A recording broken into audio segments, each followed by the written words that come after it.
Over the weekend of May 23rd, I headed over to the Talyllyn Railway as they were celebrating a massive milestone, their 75th Anniversary Gala. As many of you probably already know, this little line in Wales is actually the first railway in the world to be saved by volunteers. Basically, the entire heritage railway movement started right here in 1951.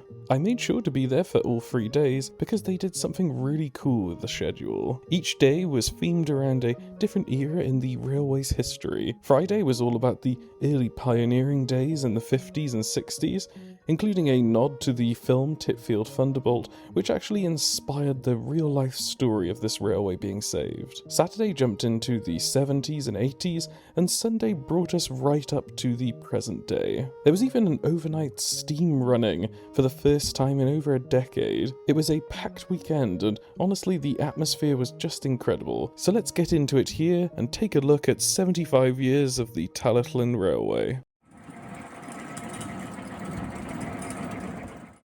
Before the gala officially kicked off, I popped over to Talyllyn Wharf on the Thursday just to pick up my tickets and get my bearings. While I was there, I caught the first glimpse of the really unique piece of history that had just been delivered for the event. Now, most people think of Midlander when they hear the name number 5 on the Talyllyn Railway, but that wasn't actually the original. The real title belongs to what you could call preservation's first new build, a little internal combustion locomotive nicknamed the Lawnmower. It was built by David Kirwan and arrived here way back in October 1952. The Heritage Group has been working hard on it, and I managed to see the newly restored rolling chassis that was on display at Talyllyn Wharf. It had only arrived back at the railway just that week for the event, restored by Colin Copcutt, and it looked fantastic. The ultimate goal is to get it back into full working order, but there's still a massive amount of work left to do before they get there. If you'd like to see the lawnmower moving again under its own power, please do consider donating to the railway to help them finish the job. Friday kicked off the gala by taking us right back to the 1950s and 60s, focusing on those early pioneering years of preservation. The whole day was packed with recreations of iconic trains from that era. Perhaps the most fun addition was the service known as the Spirits of Titfield. It was a brilliant nod to the 1953 classic The Titfield Thunderbolt, a film that actually took inspiration from the real-life story of the volunteers who saved this very railway. For my morning, I hopped on the very first train out of Wharf, which was pulled by Edward Thomas. I managed to snag the first class compartment for a ride up to Bringlass. My plan was to hop off here and get a vantage point for watching various themed trains passing through the loop. It's a fantastic little spot for filming, and it was certainly popular while I was there. So I hope you enjoyed the footage I managed to capture from the wayside.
After filming the action at Bringlass, I caught the next train up to Dolgoch, which this time was hauled by number 3 Sir Hayden.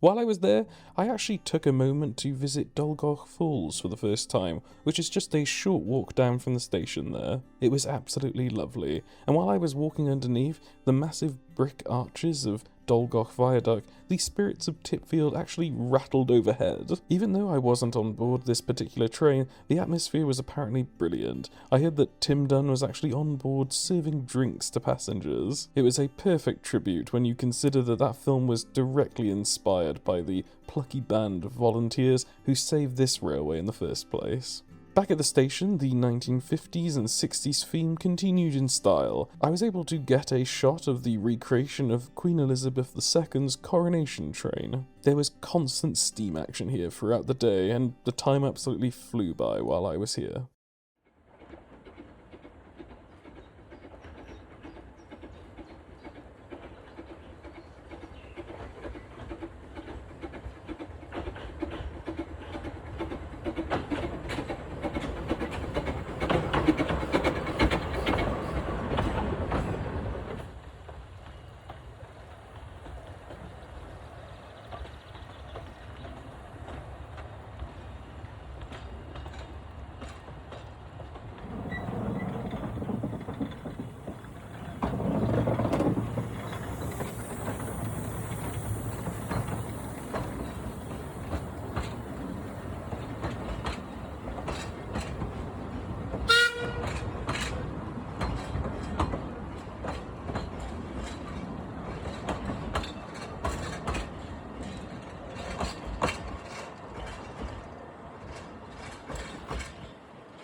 To finish off the day, I headed back to Wharf to catch the grand finale for Friday. They ended the pioneering era with a massive highlight, a double header featuring number 4 Edward Thomas and number 2 Dolgoch on a vintage carriage set. This was a direct recreation of Edward Thomas's very first trip up the railway back in the day, and seeing those two iconic locomotives together was just superb. It was a perfect way to wrap up the 1950s and 60s theme, and it was a brilliant first day of the gala.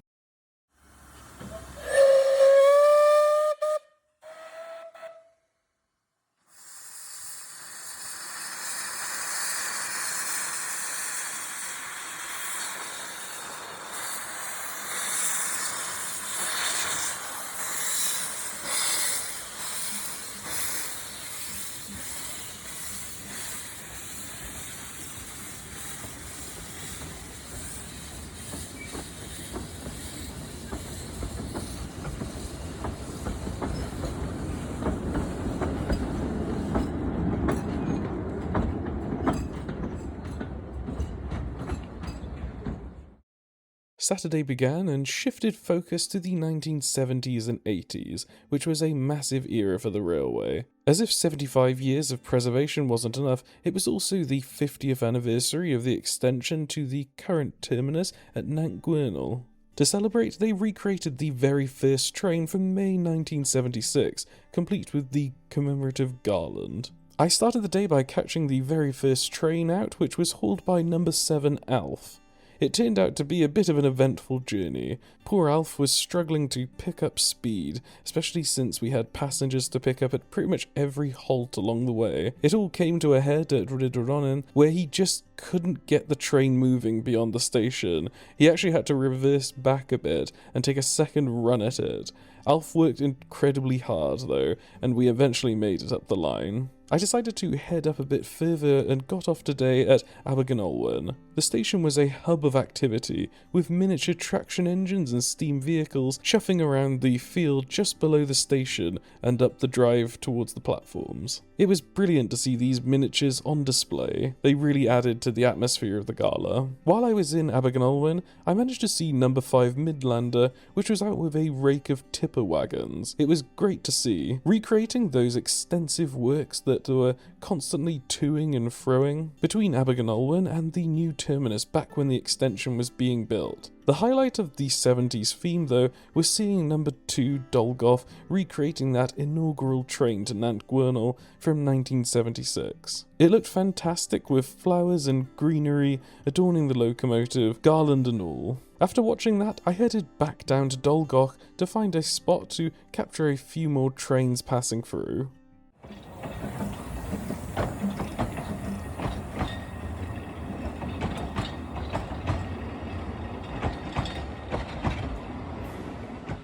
The 1980s theme also brought a little bit of Sodor to Wales. Back in the 80s, the railway had its first visit from one of Reverend Wilbert Awdry's little engines. And for the gala, number 3 Sir Hayden was fitted with one of the original engine faces from that era. It was fantastic to see such a lovely tribute to Awdry and the railway series, as they are a massive part of the line's history.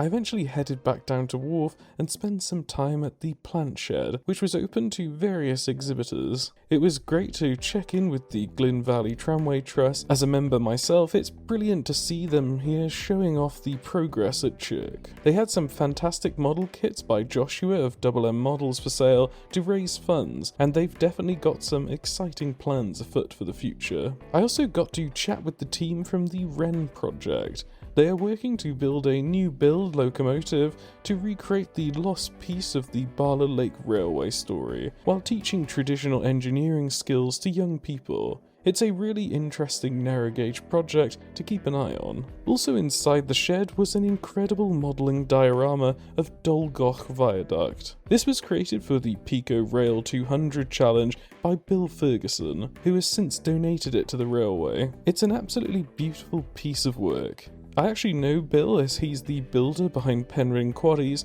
the layout that I helped operate at the NEC back in 2025. It was great to see his talent on display here. Before finishing up for the day, I paid a visit to the Lechvan Garden Railway, which is tucked away right by the station. Believe it or not, I've never actually visited this little garden railway before. It's quite a hidden gem there at the station. It was a perfect and relaxing way to end a busy Saturday.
Crank it to start it.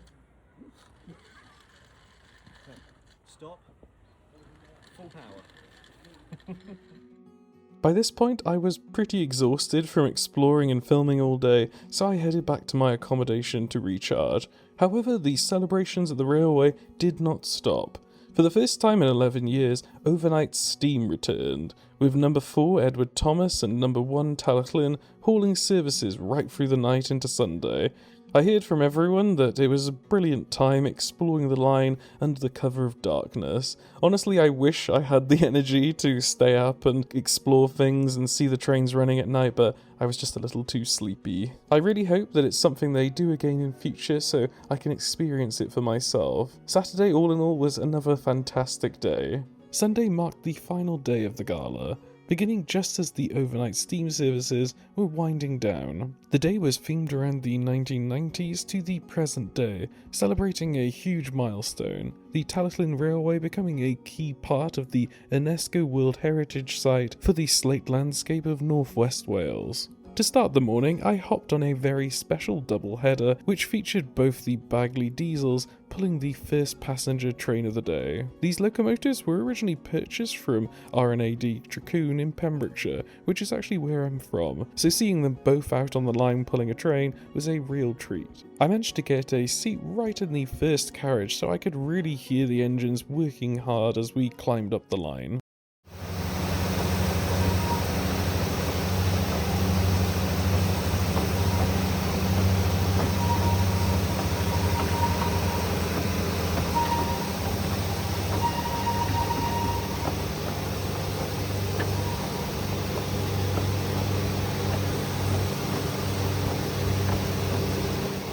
I took that train all the way up to Nantgwernol before heading back to Abergynolwyn, which is where I first saw the special train of the day, which was the Caddy train, based on the S4C children's show Caddy's Dragons, which films at the Talyllyn Railway. It was number 1 Talyllyn doing the honours with the special headboard, which looked absolutely great.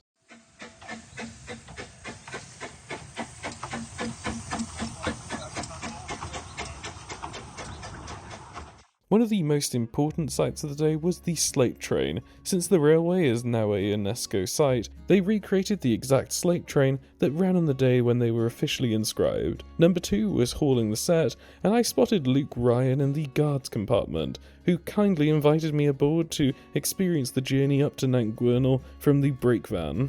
It was an incredible perspective, and once we reached the top, I got to see some shunting action as they moved the wagons around.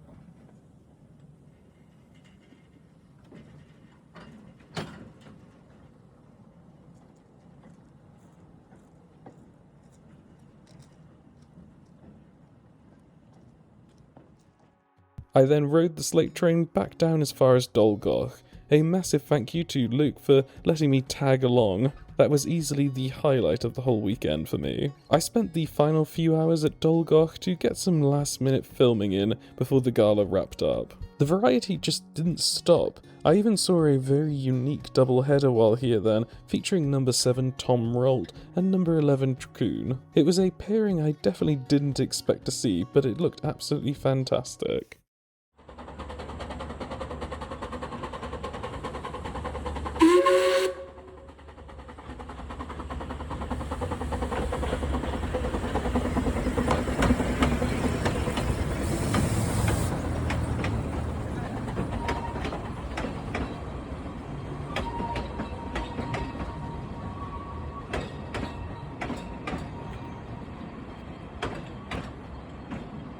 I sincerely hope you've enjoyed this look at the Talyllyn Railway 75th Anniversary Gala. It was a real pleasure to be here for all 3 days for such a historic occasion, and a real privilege to see the railway celebrate 75 years of preservation in such style. A massive thank you goes out to all the staff and volunteers at the Talyllyn Railway for putting on such a fantastic and well-organised event. I also want to give a special thank you to Luke Ryan for the invite and for such an incredible opportunity to ride along the slate train. It's definitely a memory I won't forget. As always, if you want to keep up to date with more of my railway adventures from across Wales on the channel, please do subscribe to the channel, and why not check out my other videos. If you have any questions about any of the locomotives we saw, the 75th anniversary celebration, or the Talyllyn itself, please leave a comment below. Keep your eyes peeled as there is plenty more videos on the way. Since I was already up in North Wales, I journeyed even further north from Talyllyn